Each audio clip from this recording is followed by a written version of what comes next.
All right, welcome everybody. We'll give it a couple seconds, maybe a minute to let some people trickle in, and then we'll dive into the webinar.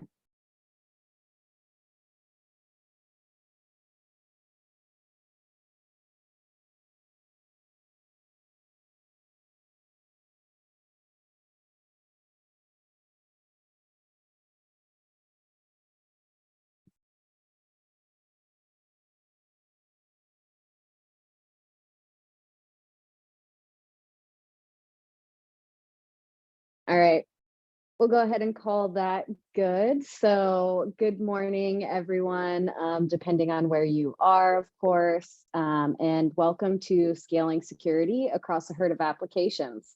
My name is Nicole Jones. I am a product marketing manager here at StackHawk, and with me today are your hosts, VP of Engineering, Dan Hopkins, and Senior Product Manager, Brian Erickson. So I'll kick it over to the experts here in a second, but just wanted to say we're super excited to talk about this topic today. It's something we come across a lot, whether it's with potential customers who are evaluating a new AppSec tool or a tool for the first time, and they're like, this is great, but how do I roll this out across 100 different applications that I'm working with? And then on the flip side, we also hear from our customers who are typically pretty innovative and savvy, and they just want to know, like, what's the best possible way to do this? You know, how can I make this better? How can I be more efficient? And so that's what we're here to talk about today. So quick overview of the agenda. We're just gonna touch a little bit on what scaling an application security tool means, especially with StackHawk, what that looks like. We'll cover some principles from operations and software engineering that can honestly be applied to many different facets of your development processes. And then we'll get into the meat of the webinar, which is utilizing your configuration files and environment variables for scalability and modularization, and then extending those configuration files using overlays. And as usual, we'll wrap it up with a quick recap and Q&A at the end, but please feel free to drop your questions into the chat, the Zoom chat or Q&A. We'll try to get to those as we go through the webinar, and anything that we don't cover, we'll circle back through at the end. So don't be afraid to use those functions. Dan, I'm going to kick it over to you. All right. Thanks, Nicole. I'm really excited to be here. Scaling is one of the most interesting and important topics to discuss at any tech company. Usually when I talk about scaling, it's in the context of growing users or revenue or the people on your team. At StackHawk, there's an inevitable trend that happens when you adopt our product. People create an application during the sales process, what we call our POV process, and then usually they go off on their own and they create a few more on their own. And then they decide, okay, now it's time to roll it out broadly across the entire team. And suddenly they have tens or hundreds of StackHawk applications, and they start to realize they have a problem. So we've heard time and time again from customers that managing lots of applications can be complicated. So we wanted to talk through how you can do this in StackHawk and keep everything easy to change, easy to configure, and correct.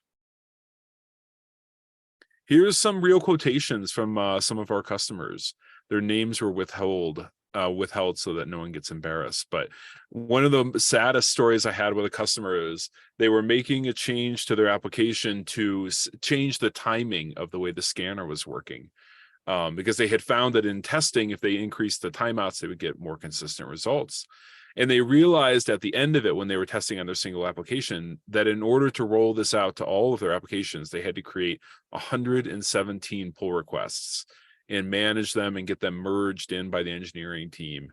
And man, that is just a time suck. That is not something that anyone has time to work on. So we want to make it possible for customers to avoid this scenario entirely. You know, I think Software engineering, we've been talking about this. I was looking it up yesterday. Modularization was invented in 1947. And originally, the way that we talk about this in software engineering is that these are functions or subroutines. And the subroutines are named, and therefore they're really easy to understand and compose into larger programs. And so this practice of modularization was brought to infrastructure as code when people started doing operations more like software engineering, when we brought together the operations and engineering team as part of the DevOps movement. And so we've adopted many of these principles and practices in the way that StackHawk's configuration works. So there are three overall principles. One is dry development, don't repeat yourself. The second one is to treat your configuration just like you treat your source code. So always keep it in source control. And the third one is to run your scans locally for the maximum speed of resolution. So let's talk about these a little more deeply. The first one, dry development, don't repeat yourself. This means that you take common configuration and you keep it in a single place. The basic idea is to take a long, unwieldy configuration file and break it into multiple specifically named modules. And then these modules can be reused across multiple projects. This is an antidote to copying and pasting large swaths of the configuration from project to project and effectively cargo culting the ideas from one project to the next. In practice, this idea of dry development gives you a bunch of benefits. One is it improves the configuration's readability. When the configuration isn't repeated, it's easier to read and understand because you've taken out the repeated sections in the configuration to distill down just the differences from config to config. The second one is that it reduces maintenance costs. So if a change needs to be made to a piece of code, you only have to do it in one place instead of 117. And finally, it improves quality. You figure out and faithfully reproduce patterns in your applications, such as authentication or plugin configuration, and that allows you to get more consistent results. Also, when you figure out the nuances in the way that your scanner is working with your environment, you can make those changes in one place and roll them out to all of the scans. The next one is, the second principle is to make sure that you keep a record of your evolving configuration by keeping it in source control.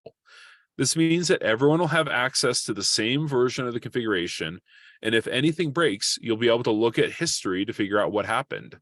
Source control in this case refers to using a tool like Git, or if you're older school, something like SVN, instead of just naming your configuration config.1, config.2, etc. And then one of the best features of StackHawk Scanner is that it can be run extremely close from a network perspective to where your running code is. This means that it can run behind firewalls, which is how we get it to work on your CI/CD system. And it also means that it can run on your engineers' laptops against their local development environments. And we believe strongly that discovering vulnerabilities is not where the story ends. We want engineers to be able to fix the vulnerabilities.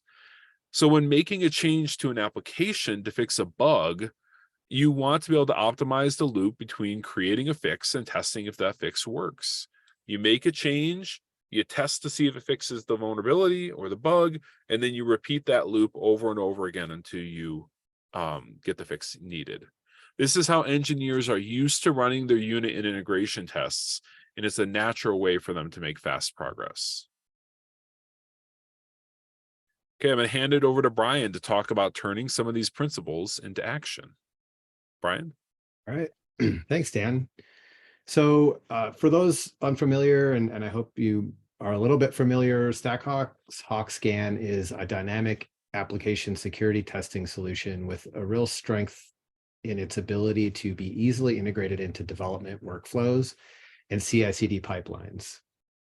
So I'm going to walk you through how StackHawk can apply the principles that Dan just talked about, and how our customers have been able to achieve this through the use of environment variables and overlays, starting from that single application through to many hundreds. So let's start from scaling across environments. So we've just gotten our first scan running in our local machine, and now we want to roll this out into CI/CD and across all our pre-production environments. So environment variables, if you haven't used them before, they really play a crucial role in configuration management. They help store specific values that our application needs, like connection settings and security credentials. And it's really a great way for us to keep our configurations clean and our secrets secret. So let's jump into a HawkScan configuration and see this in action. So here's a basic StackHawk configuration file.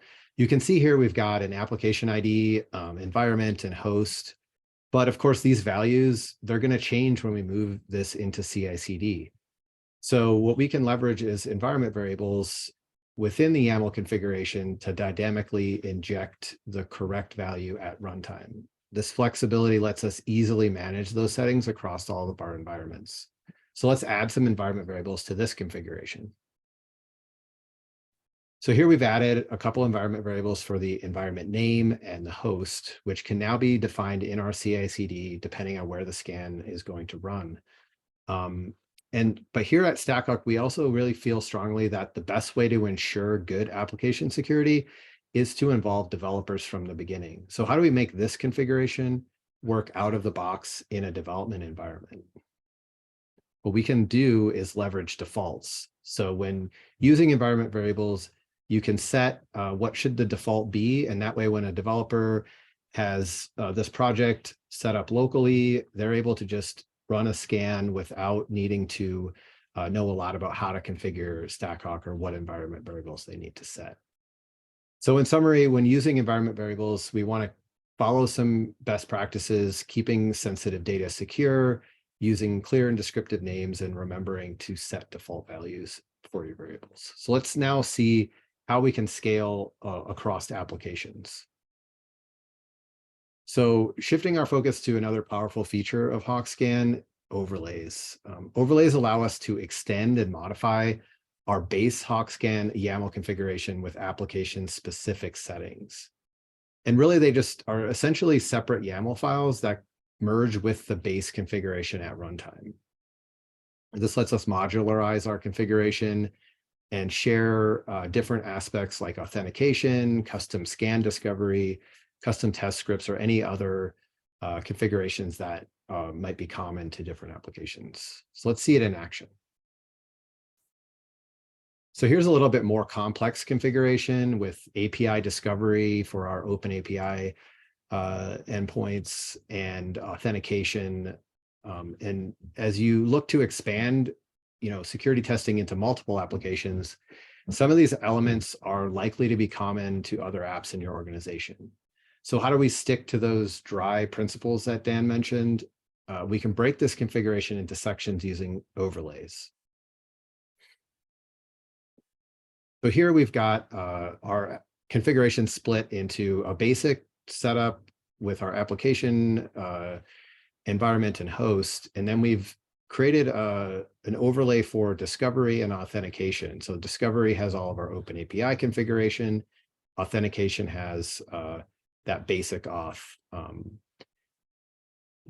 And so once we've done this type of thing for a few applications, we might end up with something like this, where we have our project folder with our StackHawk.yaml, and then maybe a folder with configurations. We've got our open API configuration, gRPC, GraphQL, and then different types of auth.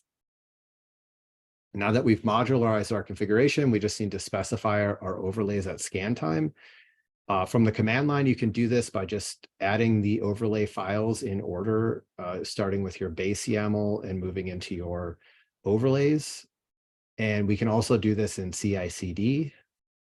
Here we've specified the overlays using GitHub Actions, but this can really work with any CI/CD provider. You're just essentially providing those overlays as configuration parameters. So how does this configuration wind up looking at scan time? Well, you've guessed it, it's the same as before, but now we've done it in a modular way that can scale across many applications. So finally, let's talk about how we can roll this approach out to across multiple teams. So to do that, you can utilize Git submodules or remote URLs. This allows us to create a centralized management of common configurations, and those can be shared across all of your applications and teams. With Git submodules, you can maintain a separate repository with all your HawkScan overlays. Alternatively, HawkScan will soon support referencing overlay files via remote URLs. This means you can host your overlay files in a centralized location and reference them across multiple projects. So let's recap what we learned today.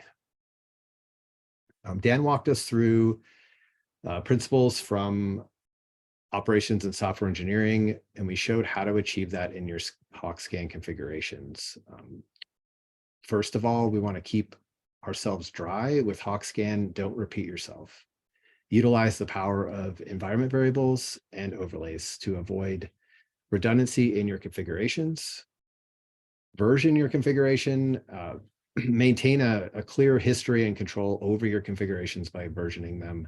And you can use Git submodules or remote URLs for that centralized management. And then get your scanner in your engineers' hands. HawkScan is designed to be integrated into your development workflows, running in all your pre-production environments. And to that, don't forget that security is a team sport. Involve your entire team. The best security practices are those that are integrated into your entire software development lifecycle, and that means involving everyone in the team.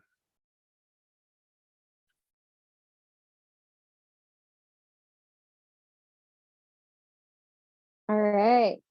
Thanks, Brian. We kind of cruised through that. So if anybody has any questions, I know there has got to be some questions. So please feel free. We've got some time here to just have a discussion about what some of these options look like and address any questions that you might have. So feel free, drop them in. And in the meantime, if there was anything that you didn't get to say that you would like to mention, Dan or Brian, now is a great time. And I'll monitor our Q&A.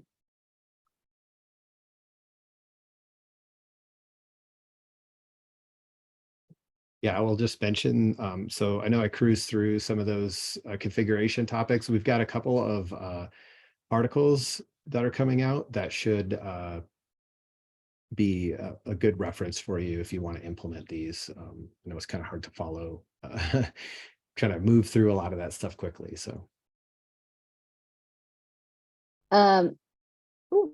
Okay, couple questions. Can you, either of you guys, maybe Brian, this one would be better for you, share anything on, the note of security is a team sport in relation to compliance? How can that help some of these teams reach these compliance goals by allowing their developers in the platform? Yeah, sure. I mean, a lot of what we've talked about here and a lot of the importance of the configuration of an application security scanner like StackHawk is to make sure that your scans are reaching the entirety of your application. And so as we showed that discovery, having the API specification, make sure that we're hitting all the paths in your application, and the authentication, make sure that we're getting into the actual specific endpoints that are beyond the login. And doing that in a repeatable manner means that you're going to have full coverage of your application across full coverage of across all of your applications. And the more repeatable you can make your configuration, the more you can guarantee that you're not going to have an application that's maybe not getting past auth or doesn't have an API spec defined. Yeah, and I think I would add a few more points on the compliance most of the time it depends on what compliance regime you're rolling out, but like, let's say we're talking about ISO 27001 or a SOC 2 or something like that. Most of the time, what you're talking about is regulating how quickly you fix vulnerabilities in your compliance program. And so being able to have a repeatable configuration that can be run by software engineers on their local laptops means that they can fix vulnerabilities faster, which means that it is easier to stay within the SLAs that you set for yourself. So I think in many ways there's good harmony between having a really strong configuration program and being able to run a compliant program. Awesome.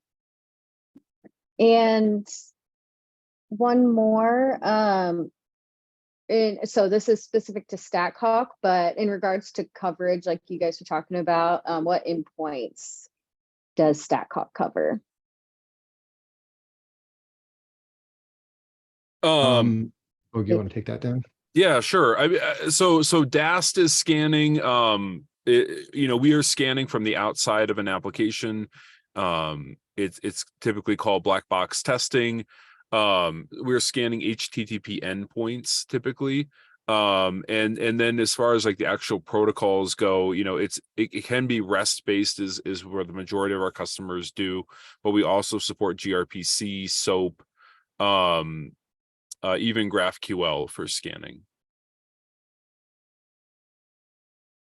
Awesome.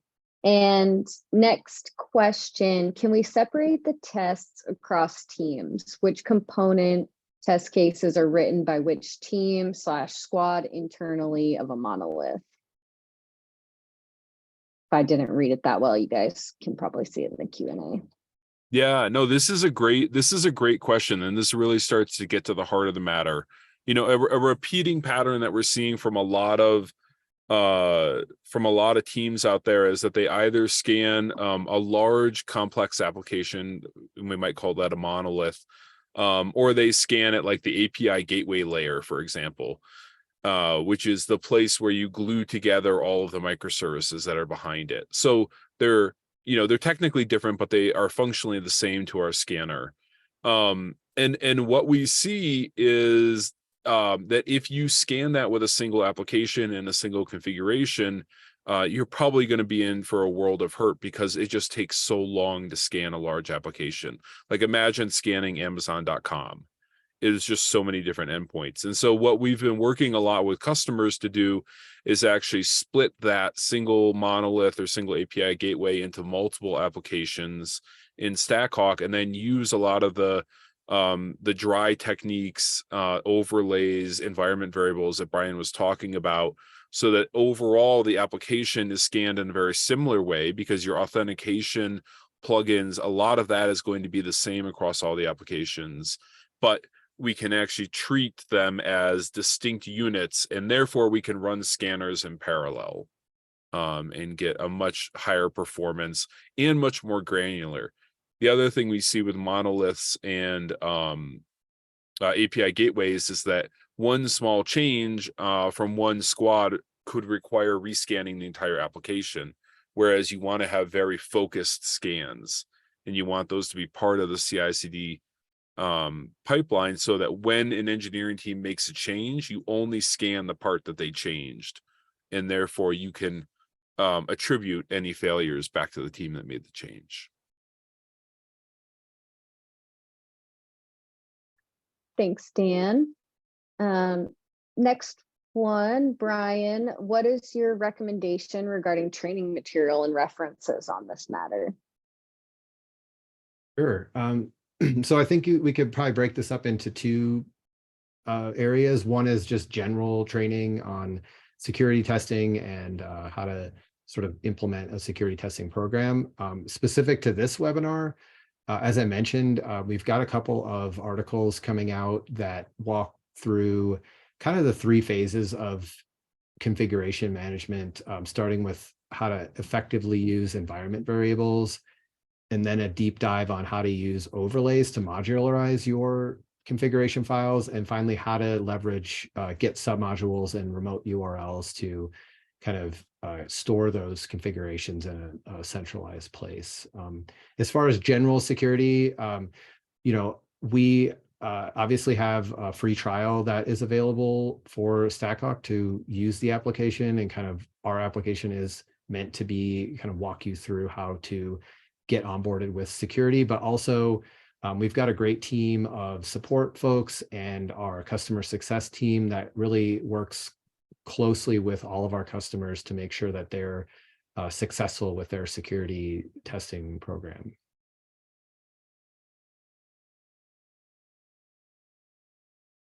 Thanks, Brian. And I did see you kind of touched on this, Brian, and I saw one other question. Do we have free trials? Yes, we have free trials. At StackHawk.com, you can sign up for a free trial that gives you access to our enterprise functionality. And I believe it's 14 days, right, Brian? Yep. 14 days with full access to all of the features of our platform. Yep, all the bells and whistles. Okay, we got another one coming in. Is the support or support / training, if needed, included in the price and cost of StackHawk? Short answer, yes, it is included. We have a customer success team that you'll be paired up with. We have a customer support team that can answer lots of questions. Yeah, we absolutely are excited to work with you to roll this out. Excellent answer. Yeah, and on that note, if you ever wanted to kick off the free trial, there's chat support within the platform and on the website that you can utilize. We have a ton of docs that you can also utilize, as well as a tutorial to help get you started and run StackHawk and using GitHub Actions as your CI/CD provider. So lots of ways to try and apply all these principles and see what you can do without fully committing. So that's awesome as always. I'll give it just a little bit for a few more Q&A, but while we're waiting, oops. I just want to let you guys know, since these are common questions, what you can expect after the webinar. So we will be following up with you via email with a copy of the recording or a way to access the recording. You'll get the slide deck, and you'll get access to 2 guides that Brian mentioned and that we've kind of walked you through. So you don't actually have to rewatch the webinar to apply this if you want to. These guides are very detailed, and you can put all this into action by following those guides, signing up for the trial if you're not already a customer, or just saving them for later. Whoop. New question coming in. Does StackHawk show details of the request and response vulnerability? For example, if it identified a SQL injection vulnerability on an endpoint, can I see which parameters which were used, headers, etc., and also the API response? Yes, yeah, absolutely. Yeah, you log in. We've got a whole section on the findings that the scanner found. It'll show you the request response. There's a validate button that will give you a curl command where you could actually replay the vulnerability and see what happened. So yes, absolutely. There's lots of details about what caused us to find it. Yes, and just to add to that, you'll also get the full header information with those request response. So yeah, it's full details of that, because it's obviously important for developers to be able to reproduce that vulnerability so they can get to that fix faster.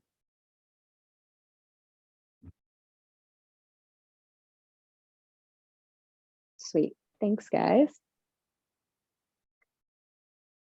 All right, last call for questions before we wrap it up. I think that might be it.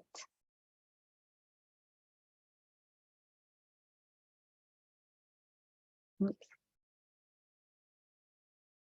Okay. Cool. Well, thanks, guys. Thank you, Brian and Dan, for leading that session. Thank you, everyone, for joining. Like I said, we'll be following up with some resources to help you either explore this further or put it into action on your own. So keep an eye out for that. And we're super happy that you guys took the time to join us today. So thank you and have a great rest of your day. Thanks, Dan and Brian. Yeah, thank you. Thank you. Thanks, Nicole. See you guys.